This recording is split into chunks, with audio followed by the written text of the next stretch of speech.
Muli, nandito na naman tayo sa ating mga ginagawa sa buhay na simpleng-simple lang naman na kung saan si Mr. Peps ay naimbita sa ganitong larangan. Madam, happy birthday. Sana marami pang birthday na dumating sa iyong buhay. Tama! Thank you! Thank you!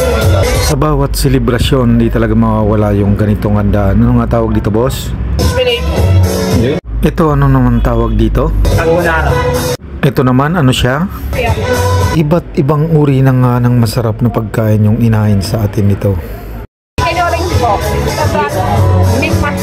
Sa dami ng nakain tayo malulula kung ano yung pipiliin natin dito. Patuloy-tuloy ko munang kinukuhanan ng camera yung lugar ng ating napuntahan. Ito nga yung bahay ng ating boss madam. Dito siya nag-celebrate ng kanyang kaarawan.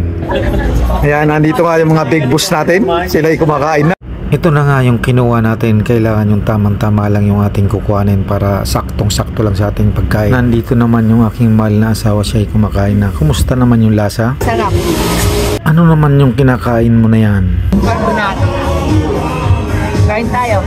Nakikita ko nga sa kanya mga matay, sarap na sarap siya. Kaya ano pa, wala na tayong ibang gagawin nito kundi tikman na rin natin siya para malamnam na natin yung lasa. Matindi ang lasa, malinamnam siya at masarap talaga.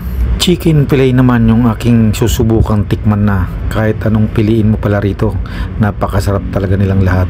Swabing swabe talaga yung lasa nitong mga pagkain na to.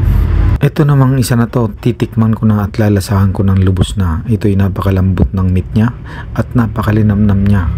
Masasabi ko rito, nanunuot yung lasa at napakasarap niya talaga. Lumpiang sariwa naman yung aking titikman na at lalasahan na. Patuloy-tuloy na nga nating nilalasahan. Siguro sira na naman yung diet nito, kaya ano pang gagawin natin dito? Tara na. Fish fillet naman yung aking tinitikman na at nilalasahan na ng lubusan na, kaya napakasarap talaga niya. Sa dami ng aking natikman, hindi ko na malaman kung alin talaga yung masarap talaga dito sa ating mga kinakain na. Tulad nga nito, fruit salad naman yung aking inuupakan na at ninanamnam ko talaga yung lasa. Wala na talaga tayong masabi nito kundi masarap talaga siya.